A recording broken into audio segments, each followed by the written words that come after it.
This is your signal of the week. One report, one moment, one thing that doesn't make sense. No headlines, no explanations, just the signal and what we know about it. So listen carefully, because once you hear it, you can't unhear it. Welcome to the Signal of the Week. And now, Alien Mike and Sergeant Shenanigator. Alien Mike, what's going on, man? Hey, man, another day in paradise. Absolutely. It seems like forever since we were recording together. I know, man. I haven't seen you in a long time. How you been? It's weird. I've been good. Good. I mean, it's been what, 12 hours? At least. Yeah, pretty much. Yeah. So, well, good. So what we got going on tonight, man? So tonight we are going to take a trip over to Delaware, and we are going to talk about the Phantom Dragoon. Yes, we are. And this is kind of a slight paranormal story, but we found this fascinating. The paranormal sightings have been fascinating, but Alien Mike and I found it really interesting on the military strategy side. Yeah, this was ingenious. It definitely was. I mean, when we picked the story, I thought, oh, great, this sounds really cool. And then you read the story and you're like, ooh, this is even more fascinating than I thought. And it wasn't what I expected. So, yeah, there's not going to be a whole lot of big ghost stories at the end because they're all basically the same ghost stories. Yeah. But we're going to give you the whole Phantom Dragoon leading up to the ghost stories. There we go. So you ready to start this? Let's do it. All right. So we're going back to 1777 when Delaware wasn't simply the first state. At the time, it was a massive war zone. Right? Understand this legend. You have to understand exactly what was going on. At the time, British General William Howe was moving his army through the region as part of a campaign that would eventually lead to the Battle of Brandywine. British troops had established themselves around Iron Hill, just south of where present-day Newark, Delaware is. So there are British soldiers, cannons, muskets, horses, but that's on both sides. Right. Thousands of men preparing for battle. The Americans knew that the British were there, so they established forward positions to keep an eye on their movements. Mm-hmm. One of those positions was near Welsh Tract Church. Yes, I had to slow down to say that. I read it and I was like, what? And I stuttered reading it. I tried to say it fast earlier and it just did not sound right at all. So anyway, that's where this story begins. Now picture this, Mike. Mm-hmm. You're a sentry, and you're out standing watch at night.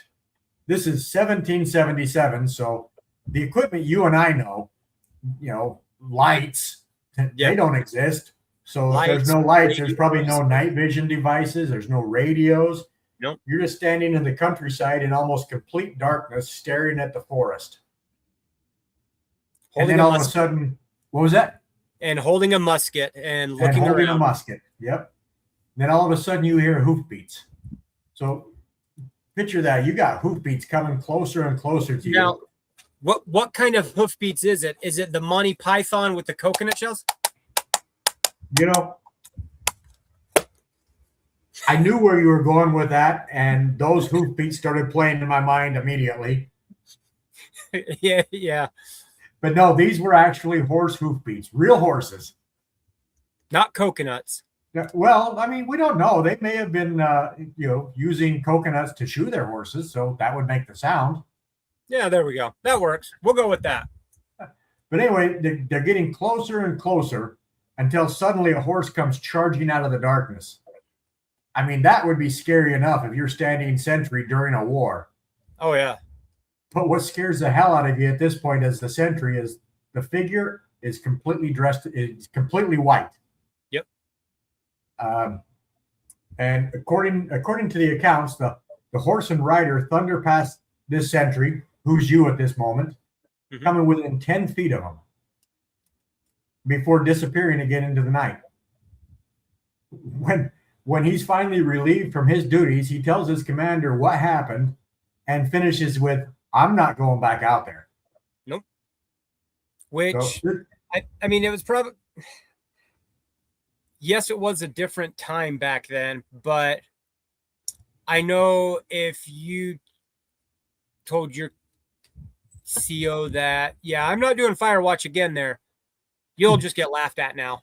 No, they take 1 or 7 stripes off your collar. Like, oh, you're not going? Okay, give me that. Yeah. And once we make you an E1 again, you're still going back out there. Yeah. It's like, thanks for playing our game. Yep. But I mean, this sentry he's out there willing to face the British muskets and bayonets, but whatever just rode past him, not a shot in hell. No, and I mean, like you said, dressed in all white on a white horse coming out of the pitch black. That's got to be startling, to say the least. Oh, yeah. And I guess the chain of command was sympathetic because they put another sentry out. Yep. And guess what happens? Same story again. Yep. This time, this sentry shoots at him. But the rider doesn't fall.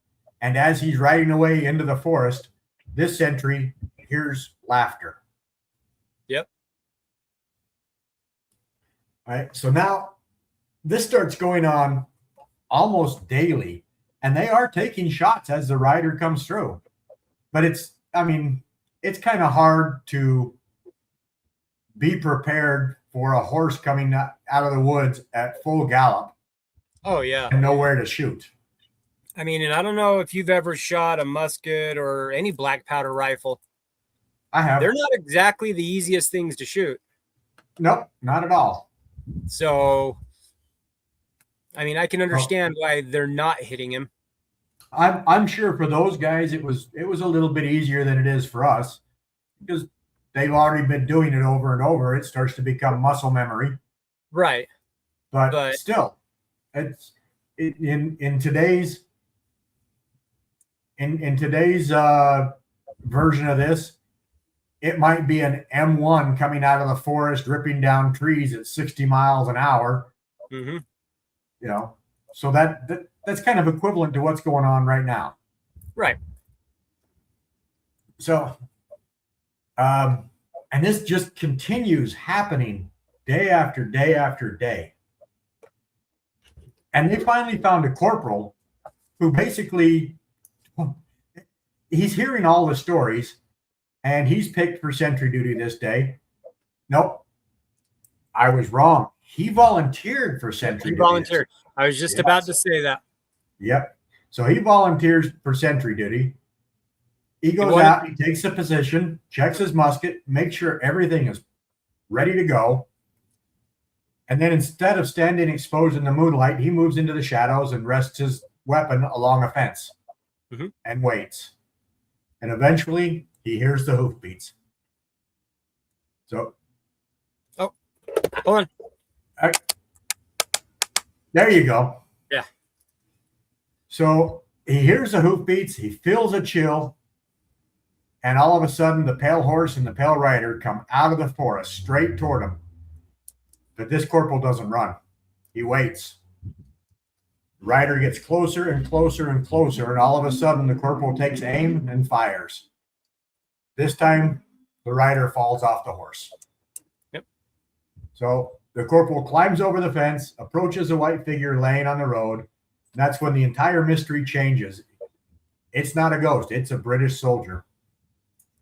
And what was going on the British side was the chain of command over there. They basically said, we need a scout to go out and scout the positions where the traitorous bastards are hiding. And yes, I'm sure they didn't call us Americans at this point. We were still the traitors. And whether it was ordered by the commander or if the Dragoon did it on his own, he dressed himself in a white robe dressed his horse up in white, and ran through the American lines, deliberately taking advantage of soldiers. Yeah. And here's why I found this part really intriguing, is because if you go back and read accounts of the Revolutionary War, the British were upset at us because we weren't following the rules of war. We weren't being fair. Yeah, we were fighting, and this jumped out at me because this is the first time I've actually heard the British not fighting fair. Yep. So I mean, from a psychological aspect, I mean, the enemy's not going to expect that. no, not at all. And to dress up on a white horse, you're all in white, to make them think you are a spectral rider, to scare the shit out of them. Yep. You know, and definitely psychological. Now here's the interesting thing is I admire this corporal because he went into this not believing in what the rumor mill was putting out. Right. But all the others are believing it. And you've shot black powder before. Mm-hmm. It is not like shooting our current day inventory. No. There is a delay once that hammer hits to the time it goes off. Yep. It may not be that long, but it's long enough for you to lose sight. Yep. And if a horse is charging at you and you've got adrenaline pumping and you start shaking, that little bit of delay is going to throw your sight off so bad.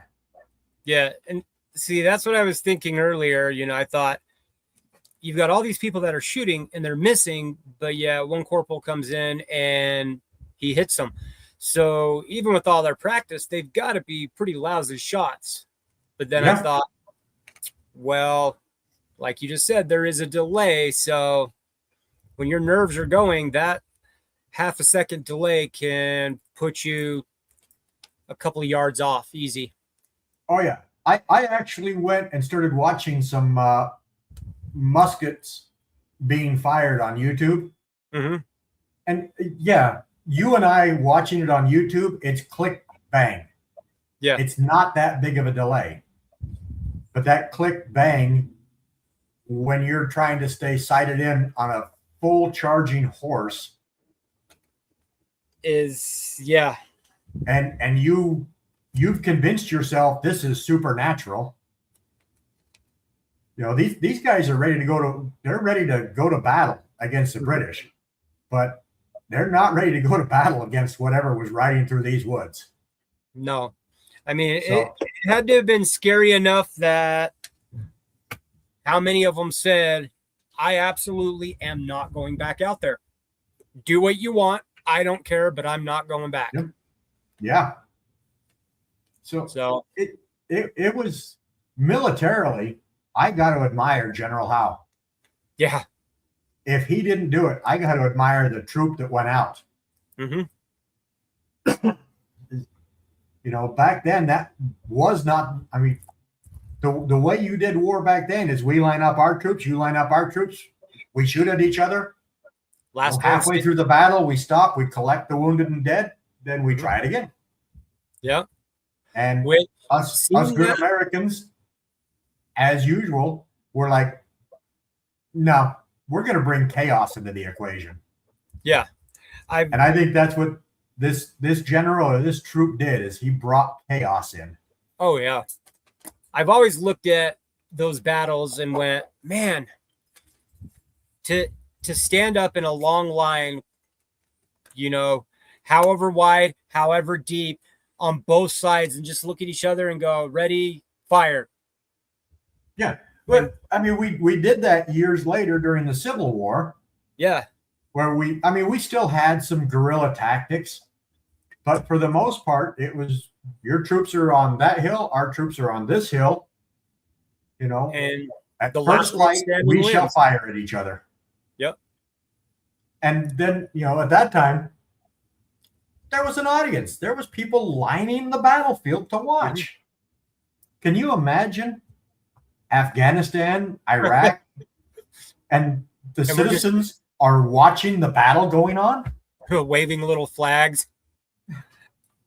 Yeah, it's things have definitely changed. Yeah, I hear I didn't hear much of it during the Revolutionary War, but during the Civil War, I heard a lot about the audience. And in my mind, I just picture these guys being cheerleaders. Yay, go team.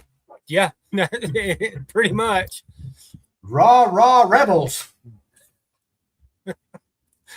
But, it really threw me for a loop after all of the complaining that I've heard about the Revolutionary War and the British saying we don't fight fair, to actually find a story where they didn't fight fair.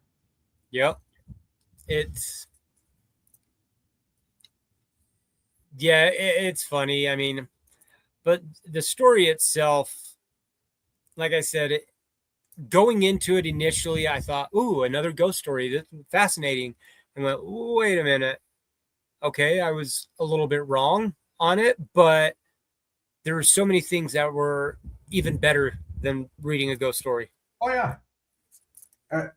To me, this one is similar to the Trojan horse. Mm-hmm. This is early versions of psychological operations, and I guarantee I was ready to stand the line. I know you were. But if I were standing the line during that time, I might have been one going, I'm not going back out there, sir. Nope. You charge me with AWOL, charge me with desertion. I'm out of here if you try and make me do this. Oh, yeah. I mean, I couldn't imagine, nowadays you sign up. You decide you want to go. You go. Back then, it was like you just had to go fight for your country, and I couldn't imagine being in that environment, doing it like they were. That just oh yeah, I mean this was still kind of the time frame of you're a witch. Yeah. Yep. So that part was really interesting, but we do talk about the paranormal. So just to add to it, there are a lot of sightings, and I would love to tell you all stories, but the stories are pretty simple. People out there looking at the Battle of Brandywine, looking at the history, they'll stay there at night, and there have been reports from numerous people of a pale white horse and a pale white rider galloping at full speed, coming out of the forest, laughing and disappearing. Yep. And they'll hear them all over the Iron Hill area, not just one section. It's right. Spotted everywhere. And if I remember correctly, they'll randomly hear laughing too. The same laughing that the writer supposedly did. Yeah. The only difference with the real story and the paranormal story is the paranormal stories usually end with it disappeared at the woods, not going through the woods. Yeah. I'm trying to. Oh, keep going. I was just going to say, I guess this Phantom Dragoon's job isn't done yet. I bet he's got something else up his sleeve. Does make you wonder if he has knowledge of what's around him as a paranormal entity. Does he come flying out of the forest at full gallop and go by somebody holding up a cell phone trying to get a picture or something, and he's like, what the hell is that? Like, wait a minute, I don't remember that. Yeah. Oh. No, but now this story, militarily, I found it interesting. Yes. Paranormal, the stories are there. I wish there were more stories like somebody spotted the actual dragoon being shot and falling off the horse, but I couldn't find any of those. No, the only thing I found was what we had already said, that Corporal came out, ended up shooting him, and realized it was a British soldier that had dressed up like that to scare them and to scout where all their military soldiers were. That was it. Yeah. Oh, and I forgot where the corporal was. If you happen to be in that area, he actually hid in the trees and the shadows of the Welsh Tract Church. So if you're in that area, okay, from everything I've seen, that is your best place to possibly see it. Okay. Yeah, when you had brought up the Welsh Tract Church, I mean, earlier, I even wrote it in my notes. I just kept reading the story. I didn't look at that part of it. So I don't know where it was at or any of that. No, but I'm with you. It was it took a different turn than I expected, but it still aligned with what we talk about. But this was so much more fascinating than just reading paranormal stories.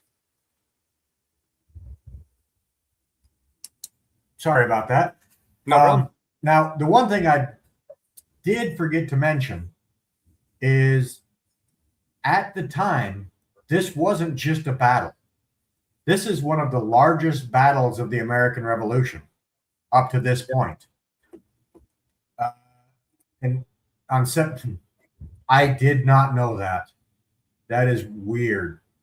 On September 11th, 1777, General Washington tried to stop British General Howe from advancing on Philadelphia. At the time, that was the seat of the Continental Congress, and Howe outmaneuvered him by sending a large force around the American right flank, while another force kept Washington occupied around Brandywine Creek. So this isn't just this is a battle we lost. Yeah, and I honestly believe we lost it. Now that I've seen that, I believe we lost it because of the psychological operation. Mm-hmm. I mean, I'll give credit where credit's due. I mean, they did a good job with that. Oh, and it was also, sorry, I keep scrolling down and look at my notes. Mm-hmm. I typed this up and then I realized I forgot to say a few things. Not a problem. I do it all the time. This was also the first combat experience for a young French aristocrat, the Marquis de Lafayette. Really? Yes. How did I miss that? And at the time, he was wounded in the leg while helping to rally American troops during a retreat.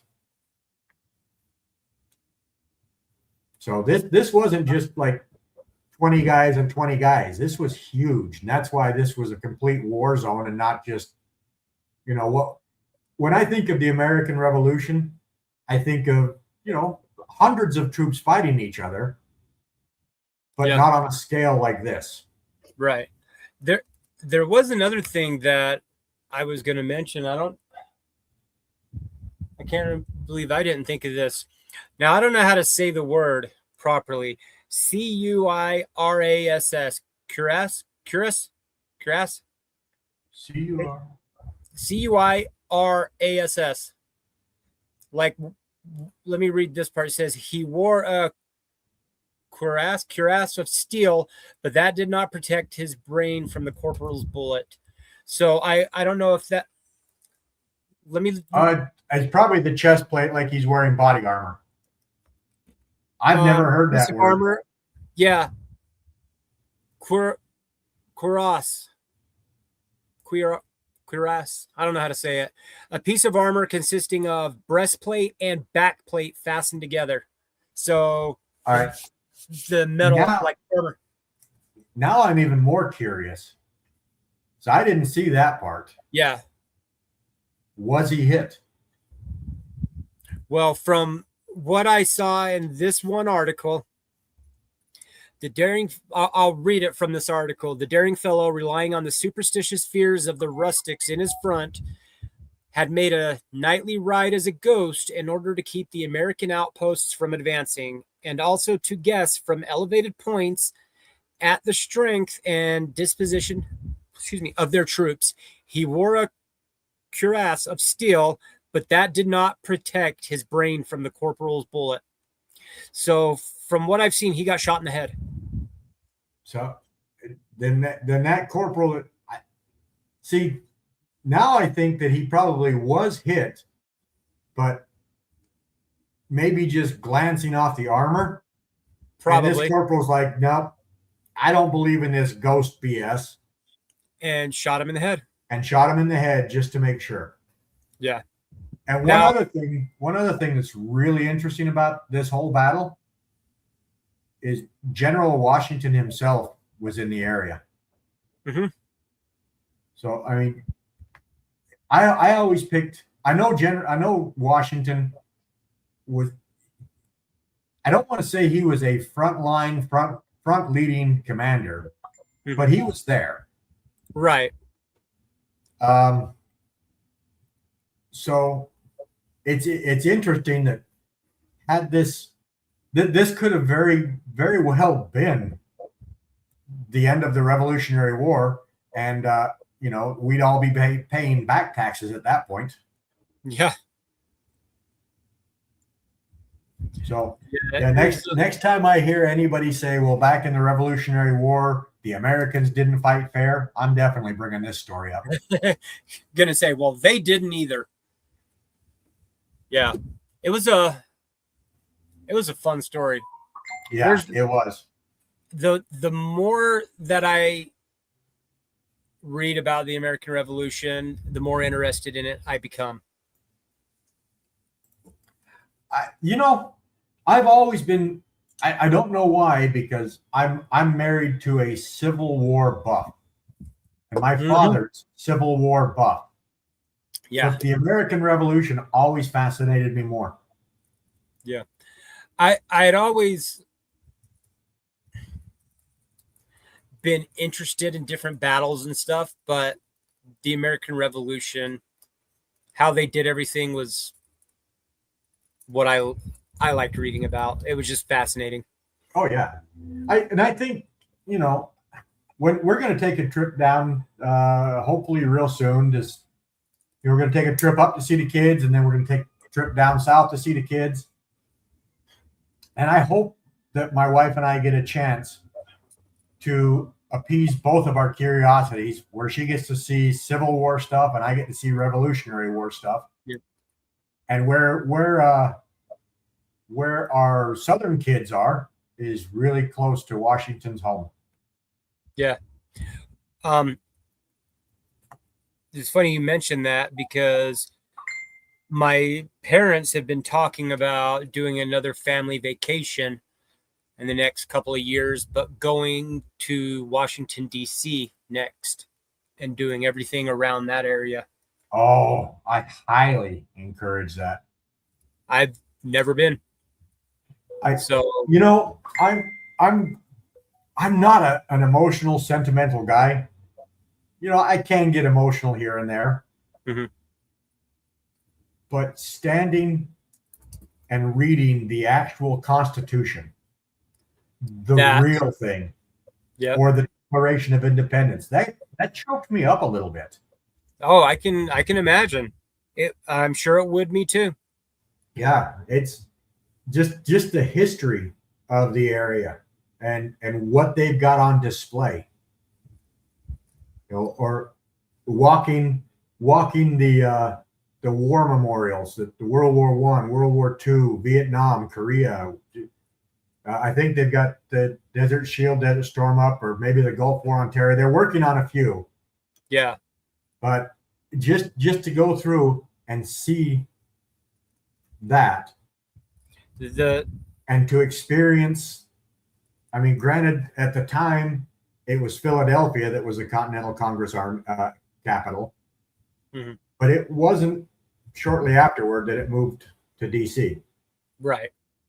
You know, because then all of a sudden we get to play round 2 in the War of 1812. Yep. Brits didn't learn the first time. Nope. I'm just glad that they didn't have Colin. If they'd have had Colin, we might have lost the Revolutionary War. Our good friend Colin? Our good friend Colin. Yeah. If he were the commander, we might have lost it. Yeah, I could see that. Yeah, he's probably like us. We're not going to do the conventional stuff. No. This is war. It's not. It's win by any means necessary. Yeah. So that's pretty much what I got. I know there's not a whole lot of ghost stories in it, but we both found this to be a really interesting signal because honestly, this is a true legend that can. It can't really be verified, but it can be verified if that makes sense. Yeah, it has been my favorite signal so far. Oh, this easily top 5, easily. Yeah. So yeah, but I mean, that's all I had on it. So, for anybody that's watching this, if you happen to have been in the area and had the ghost sighting, and it's different than the horse came out of the woods and disappeared, please post it in the comments. Yeah. I'd love to hear more stories. Sadly, I couldn't get on Reddit and do a big search for it because it kind of intertwined with another story. And I tried to find it on Reddit, but I want to say it's for all the gamer nerds like me out there, Final Fantasy. Yes, thank you. Final Fantasy too.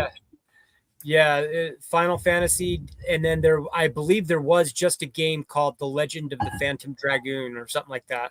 So it was difficult. I couldn't find anything on Reddit about this particular thing. Yeah, it took some fancy Google wording, but if you want to search it up, make sure you search for the Phantom Dragoon of Iron Hill or the Phantom Dragoon of the Battle of Brandywine. Yep. If you don't do that, you're going to have probably the first 90 pages of Google being the game. Yep. So I want to thank you, Mike, because this was an incredible story. Well, thank you for agreeing to it. And like I said, when you said last night to pick, or the other night to pick something, I quickly pulled it up and went, oh, this sounds good. Because all I did was random legends in the US or something to that extent. And this came up and I went, all right, this sounds cool. And didn't look into it other than that until I started researching it and went, yeah, I'm glad we picked this. Yeah. So, and it was a nice little break. Yeah. From, the paranormal or the UFOs, a big, Yep. I enjoy doing all of those stories, but this was a nice little break with some paranormal at the end. Yep. Yeah. Like I said, when I read it earlier today and I'm reading the story and I'm like, okay, this is cool. Wait a minute. He shot him. He's dead. I thought he was already dead.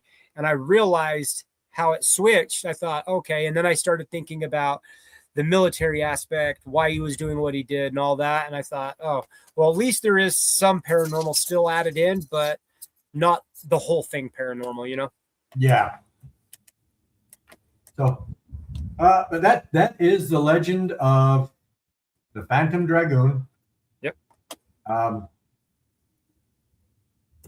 guess this is kind of even though it happened in 1777, kind of a nice little story for America's 250th, even though we've already done America's 250th story.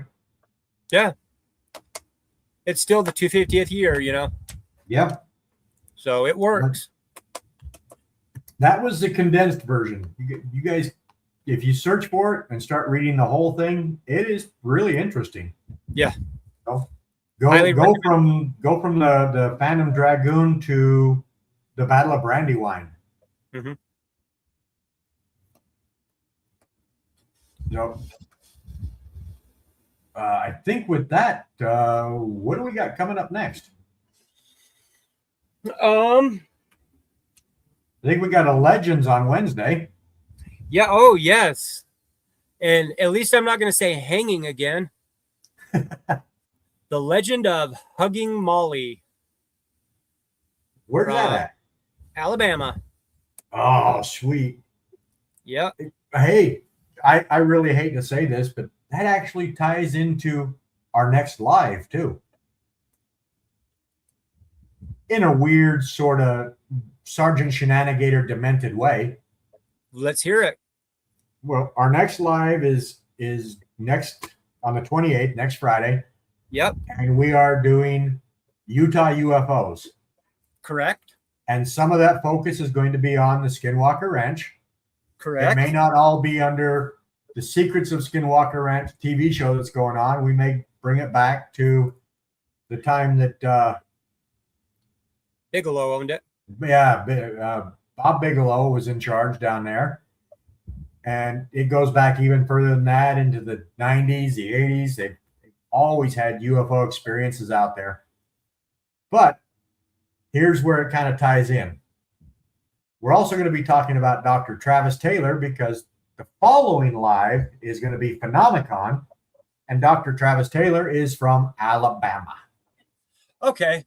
See, like I said, it was a demented Sergeant Shenanigator tie-in. It works. Now that you say that, it works perfectly. So, yeah, keep your eyes out for that. It's going to be a lot of fun. Oh, I'm sorry. I forgot. I kind of cut you off in the middle of describing Hugging Molly. Oh, no, it's totally fine. So what she does is she gives you a hug and apparently hugs you to death. Oh. Squeezes really hard, and the little bit that I've read on it so far just says she comes up and hugs you and squeezes you extremely hard, and the rest is to be determined. You'll have to wait. You'll either have to read now or you'll have to wait until our next legend. Yep, I got some time this weekend. I'm going to be researching the heck out of Hugging Molly. I am too. So yeah, that's our episodes upcoming. Yep. Hey, do us a favor, hit that like, subscribe, share, thumbs up, thumbs down, comment. You know, F off, whatever you want to do. Yep. Cuss me out. I don't care. Tell me my beard is ugly. I know it. Yep. We're both military mindset. So when you start calling us, ugly sons of bitches, we take that as a compliment.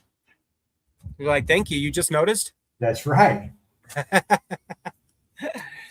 Oh, and I just hit the wrong one. Not paying attention.